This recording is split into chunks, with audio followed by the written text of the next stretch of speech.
Good evening, ladies and gentlemen. Ray here, back for another transformation. Good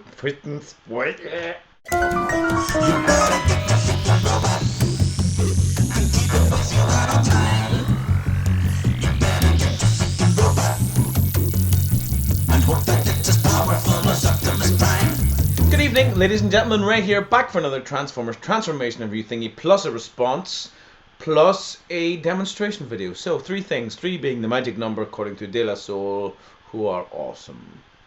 So I'm responding to Wally because he asked us if we all Dave, Kal-El Prime. Some of you call him. I call him Wally. We go way back. So, oh God, halcyon days. Has a bot ever cheered up a bad day? That's what he's asking. Has a bot ever cheered up a bad day? Now, I suppose the short answer is yes, but it brought up so many other things for me. So many other things. It brought up so many repressed memories. No, it brought up so many things for me. What it came down to for me is, why do I collect bots? And I actually don't think I can eloquently answer that question. Not effectively enough where I could look at my response or read my response or listen to my response and go, yes, that's it. Of course, that's the definitive answer. But I just can't. So I have a few ideas. One of the first conclusions I came to, and probably the most remarkable for me, is that this collection of plastic that I have around me it's actually functionless. It's actually useless on a physical level. It is useless. It's literally useless. It's just a collection of things. Now, why does anybody collect things? I think that I collect things and I put things in one room in order to create a sanctuary. Yes, the flat is mine. I live with my partner. We have created this sanctuary. But this room, this singular space is definitely mine because it has my musical instruments and my bots. So this is kind of my sanctuary. This is the place that I go. This is where I do my reviews. This is where I play my music. This is the place that I retreat to. This is my room. This is the ultimate physical expression of me, I suppose. So when a bot cheers up a bad day, I think what we're doing is what I'm doing. I can only speak for myself. Is I'm responding I'm responding to that need inside me that wants to create this very, very sacred space. So if you're having a bad day and if you get a nice bot, or you go home and you kind of reacquaint yourself with your bots, or you play with a new bot. I play with my bots. I absolutely do play with my bots. It's kind of a re-establishment of that sanctuary, of that space, or a confirmation of that sanctuary. Now, I hope that doesn't sound pretentious, because I genuinely don't mean it to. Often I like things to sound pretentious because it's nice to be pretentious now and again. But I really believe it. So Dave's question was, has a bot ever cheered up a bad day? The very short answer is yes. But of course, what that does is it begs another question. It begs another question. Why have the bot in the first place? It's not just a bot, it's a collection. Why have the collection in the first place? Boys collect things, don't they? Men collect things. There is a kind of a need, whether it be whether it be cars or toys or spices or musical instruments or gravel or razors. There's always something to collect. I think that some part of me knows that there is a certain community in collecting. There is a certain creativity in collecting. There's a certain expression in collecting, because you kind of not really wear your heart on your sleeve, but I wear my heart in this room, because this room contains only my things. It contains only bots and musical instruments. There literally isn't anything else in this room. There's bots and musical instruments. So that's the question it brought up for me. Why Transformers? I don't know why Transformers. I love Transformers. That's it. I also like mechanical instruments. Maybe those two things are connected rather. So it was a very interesting idea for me. Very interesting question. Has a bot ever cheered up a bad day? The answer is yes. But then it opens up this can of worms. Why collect? Whew. So, panel lines. Now, people have been asking me about panel lines and what I do with them. It's about adding detail into recesses in bots. I shall show you when and how. This is an example. This belongs to Generation 1 Skullgrin. Sammy knows what it is. And you can see, I'm just learning how to get the hang of this camera now. Is that working any? You see, there's recesses in it, but it's pretty much a flat kind of coloured sword. Now what I'm going to do is, we haven't quite picked them up there, but more or less, I'm going to take my enamel, black matte enamel with thinner, and I'm going to basically paint the surface here, like that, into all the recesses. See what I've done? I've just painted it into the recess. Let me get a little more paint. Carry on to the back. So I'll show you. I'm going to take you with this one from the beginning to the end, but I'm also going to show you what can happen once you go to the kind of next stage. Because there are many places you can go with this little thing. See, let me see if we can get this. Where am I now? I'm just on the hilt. That's much better. You can see I'm on the hilt. Those recesses, I'm about to fill them in. So this is just black enamel. You could use acrylic too. I think acrylic is probably a little more hard wearing, but this is what I've learned. When you're working in recesses to this level anyway, it doesn't really matter, because they don't really have access to friction really acting upon them, because they are recessed. Your fingers aren't touching them a lot. Skullgrin's hand isn't touching them a lot. So this is where we end up. You see, this looks a little bit of a mess at the minute. Back of my hand is better. Now this will have dried instantly, so I'll show you what happens next. I take the enamel thinners and a little bit of dippy, just a cotton bud. I'm going to wipe a little bit off. I used whatever I happen to be wearing.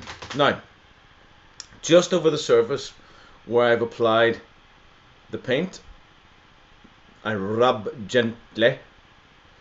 That's it. And I'll show you what's happening here. This is what's happening. We've gone from that to that. And it looks a little sexier. Yes, it does. So I continue to take all the surfaces off. Now don't do this on a painted surface, obviously, because it's going to lift off the paint. And I've done that before. I learned that to my cost. So I shall spend a little bit of time doing this and then show you the outcome. So this is where we end up. This is the basic improved sword. Now if I put my hand behind it, you should see. Now it still looks a little messy, but you can see those panel lines. Now all you gotta do is you gotta spend a little more time, let it dry a little longer than I did. Just spend a little more time. Be very careful. Don't use too much of the thinner. And when it's off, that's it. Leave it. It'll dry very quickly, and it'll just look so much better. Now let me give you example number 2. Slightly different. This belongs to Cybertron Vector Prime. Now this is a beautiful sword. Let me just give you, there's lots of detail here. You see in the hilt. Now you can see it, but it's not popping. Right. How do we make it pop? I'm going to get back to you with a little bit of silver. Let me get a little bit of silver in my brush and I'll show you. Now that's the paint I'm using today. A little Revel. I thought it was Humbrol, or they're the same, I'm not sure. So this is the raw color, and this is a nice bright silver. So I haven't watered this down because there's lots of, you can see right at the bottom of the hilt here, there's some very profound recesses you can see. Now they would look great filled with silver. Also up here would look great silvered up. So I'm just going to apply this raw silver color, like I say, without any thinner in it, just to, well, all over the blade, and I'll show you where I've done it in a sec. You see, this is it. This is the unapplied side. Focus. It's not focusing. This is the way to do it, or not. Maybe it likes that side better. Anyway, you can see where I've put all the silver there. So now I'm going to go to the hilt. I'm going to fill in those big recesses in the hilt. Now they're actually taking quite a lot of paint, because they're probably about 1 millimeter or 1.5 millimeters deep, those recesses. They do take quite a lot of paint. I took my Universe Vector Prime and I went to town on them in the same way. Not quite so much in the sword, because the sword was painted, and like I say, if you apply thinner over painted area, you're going to just get kind of a really bleached, nasty, painty look. Let me just do a little bit in there. Yeah, you're gonna get a kind of a bleached, nasty painted look, and it's gonna lift color, and that will make you panic, like I did when I was doing dark steel, until I went out and got. I started to take some grey off him until I went out and got some grey, and then I could relax. Right, I think that's as much as I'm going to add to this right now. So let me show you this, what it looks like. Hopefully we can focus in on that. There we go. There's where I've applied the silver. So now I'm going to wait to let this dry, and then I'll show you what he looks like once I've taken it off. So I spent a little time cleaning and drying and cleaning and drying, not much more than 15 minutes, and you can see the sword has improved massively. All those little recessed areas to the rear of the hilt have all been picked out, and all that wonderful engraving at the front has been picked out, and the sword just looks so much better. There's probably still a little bit of cleaning that can be done there, and of course you can take the sword once it's finished. You can apply paint to the hilt just to make it so that it's much more different from the blade, but it looks so good now, it doesn't need anything else done to it. So let me show you a little full of Cybertron Megatron. Now he has some recesses, and I decided to pick them out because it just made all those recesses pop a lot more, as you can see. Now most of them are on the back, and when we take a look at the back, you can see that that's where it really makes a lot of sense. So very simply again, covered the back in black paint, slightly watered down version, then took my little cotton bud and just licked the top of it, and he looks an awful lot better. A bot like that would probably take you about a little longer than you think, maybe an hour and a half, because once the paint goes on, you got to get it all off again, and that does take an awful lot longer. So now I'm going to show you what it looks like when you take a larger bot and you pick out those recesses, take off the excess, and then dry brush it.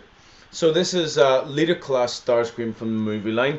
He was covered in little recessed areas, and he took many hours to do, but as you can see, I think he looks wonderful.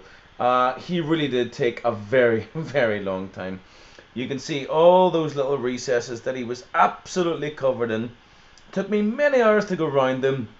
Applied the paint, took it off, and in some cases I had to reapply some paint where I didn't quite get it, and then I dry brushed them totally in silver, various silvers and various kind of bronzes and gold colors. But he has completely benefited. You can see the back, especially the back of his wings. Those areas look really good. Have a look at maybe a little close up here. Something's just fallen off him. Maybe a little close up of a hand, an arm. I'll put my hand up like that, see if you can see. Any little bit of focus there, please? Thank you very much. Any minute now. Here we go. Still getting used to this camera. Not quite. But loving what has happened to this guy. You can see on his groin, actually. Another odd place to point out, but on his groin looks really good. You can see this arm looks pretty good. But you've got to have to be prepared to sit with this guy and do it, because it took a really long time. So now Ed Bumble Jumper 82, this one is for you, my dear. This is Animated RC, and she is an absolute honey. Now, some of you out there I know only collect lines that you're interested in, or you like the aesthetic, or you like the bots, or you like the characters. I know that's the way it works. I'm not a very discerning Transformers collector, because I collect everything. And just Movieverse doesn't grab me, but everything outside of there, everything that is mainline Transformers and that transforms and doesn't come apart, Creo construct bots, I want it in my collection. That's why I have so many bots in this room. So I'm not, discerning. So as much as it baffles me, I can understand why some people don't collect Animated or Tony Prime. But I have to appreciate that by saying I don't collect anything else. If you're a Transformers fan, quite often you have a little bit of this or you have a little bit of that, and you also collect comics and you collect fiction, and you want this signed or you want that signed, and you might have a couple of, what's that shit, Kamen Rider? What? I don't get that. And even My Little Pony. All these things, it takes we have a rainbow in our community. Yes, we do. But I collect Transformers only, and it's only plastic. So I listen to Transformers collectors. I watch them do their vids, and quite often they say, "Oh, I got this issue of and that issue of," and I went and I seen that they had this Power Rangers, so I got that, and I go, "I don't care. I'm not interested in any of that. I don't get it. I was not that I don't get it, but for me, I don't get anything other than Transformers. Other people do, and it makes sense. Just not this Transformers collector. So whenever you say, "Oh, I don't collect animated or I don't collect Prime," I'm going, "What?" So forgive me for that, but that's just my bias. This is Animated RC, and she is lovely. This is the car that Penelope Pitstop should have driven in Wacky Races. It's so her sister, if you get my meaning. She is beautiful, absolutely beautiful. She doesn't need wheels to look sexy. This girl doesn't need wheels. In fact, it would have been cool if the wheels could have folded up and around her. Now let me see if I can get, look at that, that's much better. This camera is fantastic. This is a beautiful bot, absolutely beautiful. Now let's go all the way around the back. What have we got? We have these things. These are the bane of my life. These are very delicate. I'm going to remove these right now. Eduardo, you must get this girl into your collection. Now I've recommended a few other Transformers too, but from the animated line. But I mean, you're looking at this girl and you think, yeah, I can totally see she's so sexy, so very sexy. Now, these remove for no reason. I will transform her on screen because it's easy. That might be that's famous last words, isn't it? Uh, what I like about it is that it's not your traditional car former. Um, when I think of the movie bots, especially the car formers, what happens is that you get lots of panels that have limbs hiding underneath them, you know, and that the panels are unrelated to the limbs. That's what I don't like. When the panels are unrelated to the limbs, when you could take off the panels and the limbs would still function. But this lady, not so, not at all, because all the panels on the outside transform into the limbs. For example, there's a bit of a panel on the leg, that's going to fold in. This little bit of panel comes out and becomes a toe. It's not a panel with a leg hidden behind it. It's a panel that you transform into a leg. Similarly, these are not panels with arms hidden behind them. The panels transform into arms simply and elegantly. They transform into arms. This bot is just so good in so many ways. And I tell you what, she's one of those bots, and you seem to get it in animated and you seem to get it in Prime. You just transform her and she looks good already. Now, I've just transformed her. I haven't posed her, and already she looks great. I'm going to put her swords in her hands. I'm not going to move her. I'm not going to move her limbs from where they were. Got to be careful putting her swords in and out of her hands. Very careful, because those things, the swords are very, very flimsy and they like to break. So I'm going to be very careful as I talk to you here now. The swords are very careful and they like to break. Still haven't posed this girl. Let's see how good she looks. This bit is popped off. That's its want. Okay, she takes a little posing. I am eating my words. I am eating them as we speak. But this is the kind of pose that I like for this girl. Look, she looks so sexy. What am I trying to achieve here? What is it am I trying to achieve? Am I trying to achieve cross swords or something? No, let me just do it properly. Sorry, I was trying to be kind of cool and sexy there, but it wasn't happening. Let me give you a good pose of an RC. There we go. Look at that bot. Look at that bot. And she is a ladybot because she has boobies. That's how you know. Let's have a close-up on her face, because I can give you close-ups in this camera when it behaves itself. Camera. Camera. Behave. Oh, it's not behaving itself, but you can see anyway. This bot is just so lovely. Like a lot of animated bot, it's already full of character. The alt mode is full of character. The bot is full of character. The transformation is intuitive and fun. And you've got that extra thing where you've got the panels transforming into limbs, not just hiding underneath, because I really hate that. That's why I dislike so much the movie bots. And I suppose that's why Beast Wars Neo took me an awful long time to get the hang of, because you've got these big panels with limbs hanging and just hidden behind them. But they're beasts, so I can kind of forgive them that. This girl is super sexy, and there's no cable from the back. She still looks great. From the front, she looks great. She is just a sexy bot. Very sexy. So if you love a bot and it's got panel lines that aren't picked out, then stick them in there. If you hate a bot that's got panel lines and they're not picked out, stick them in there, because it made me like bots that I was very, very cool on initially. Give them a little bit of dry brush. All those things are great. I'm thinking about taking my paints with me to auto assembly anyway, because it's just something I like doing. Eduardo, you must get RC. You know, there are so many animated bots that you need. I don't know if you've got one or two. Actually, I think you've none, which you crazy, crazy boy. You must get at least one. And that RC is an absolute joy. An absolute joy. I guarantee you it's the kind of bot that you will really go for. If not, it's a money back guarantee here. Forget about that. Also, I've responded to Wally tonight. I have waffled on about my self-analytical conversation about why I think I collect bots. Didn't really come to any very satisfactory conclusion, but sure, that's the way of the world. Ladies and gentlemen, this has been Ray, and I shall be back again very soon to show you more bots, talk about auto assembly et al. Ladies and gentlemen, good night. Now that's what I call